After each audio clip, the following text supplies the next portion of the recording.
Hey, everybody.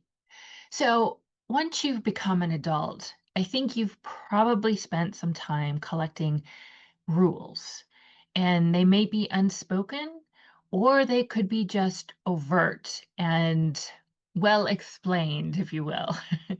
And these can include rules about how you should look, how you should talk, where you should go to school, who you should date or marry, how you should parent, how you should work, how you should age, how you should retire, where you should live, and even just dream, right? What you should want for yourself, what you can imagine.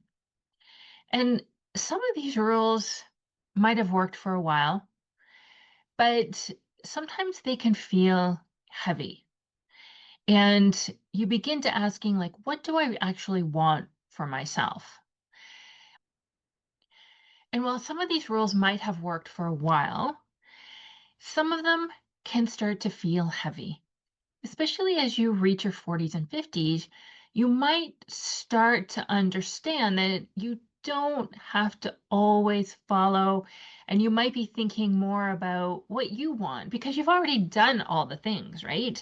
You've probably gone to school, you got the job, you bought the house, you got married, you had the kids, and now you're thinking, what comes next? These rules can really start to feel like they're weighing you down. And they can also feel like you don't have a choice. But today I want to share a mindset shift that might be able to help you feel freer. It could set you free from those expectations. And it's not about rebelling against them. And it's not about complying with them. It's something different, something that is the third option. I want you to think about the quiet messages you've absorbed over the years. And this starts back when we are babies. It could be that successful women don't change careers at 50. It could be that if you've never been good at that or never done it before, it's too late to start now. It's too late to change. It could be good moms always put their kids first, no matter what. Or you should look younger than your age. And while those expectations might clash with what you truly want, your mind usually reaches for one of two automatic responses. The first is compliance, right? It's easier to go along. You keep the peace. You say yes. You stay in the job. You wear the clothes. You keep the schedule. You stay in the house because it's easier than rocking the boat. And usually you'll get that approval from everybody else that you're doing the right thing. But the cost is real. Compliance often leads to resentment, frustration, and a quiet sense of shrinking. You might notice a low level exhaustion or the thought, is this all there is? It's safe, but it's draining. The second option is rebellion.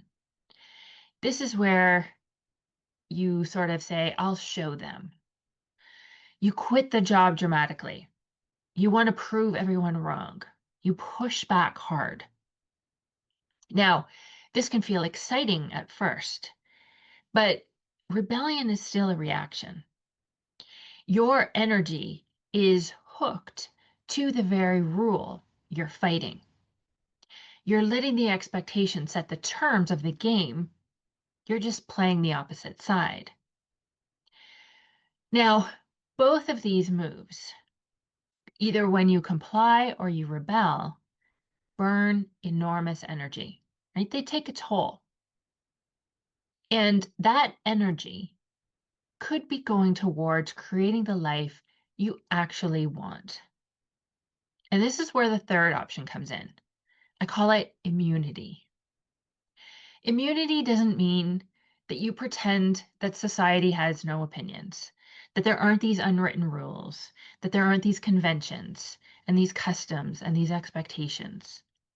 It means you see the expectation clearly, You understand it and you decide this has no power over me.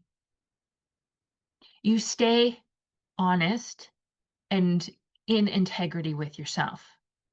Yes, that rule exists. I see it and I can't control it. But you stay free by deciding that it doesn't run your life. It doesn't apply to you, and that's okay. It's quiet strength. No drama, no fight, just sovereignty and independence. So here's how to practice immunity. It's a simple process you can try. First, you want to notice. Are you feeling that pressure? Maybe it's about how you look or a choice you're making. Pause and name the expectation. Become aware of what's going on. Maybe it's society says a good mom never travels without her kids. Tap into what's going on. And then just observe it. Notice your first impulse. Do you feel the urge to please? Or do you have the urge to prove them wrong? Just watch it. See what's going on in your brain and your body. And then the third step is to choose indifference. Picture the expectation like a cloud drifting by. Just let it roll on by. That rule can exist, that expectation can be there, but it doesn't belong to me. You don't have to own it. You get to choose. And then the fourth step is to redirect your energy. Ask, if I'm not fighting or complying, what do I truly want to create with this energy? You get to choose. You have that power. It's the self management at the highest level. It is the skill that lets you reclaim every ounce of mental and emotional fuel for what matters most to you. Your relationships, your next chapter, your joy, your adventure. When you practice immunity, you stop giving away your power.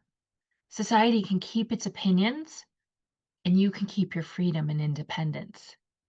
And when you no longer need to fight or fit in, you naturally start building a life that's authentic, on your terms, in alignment with who you want to be and what you want.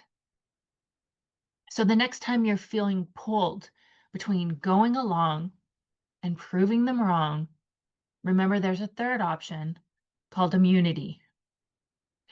Notice the expectation, name it, and then just let it pass right by. You have that power. You can make that choice intentionally and deliberately. That's real freedom. And that's how you reclaim your life and start building your next most powerful chapter yet. Thanks for being here. Thanks for spending this time with me. If this idea resonated with you, please share it, rate it, subscribe. I would really appreciate it. Thank you so much for being here. And let me know what expectations you're ready to just let roll by.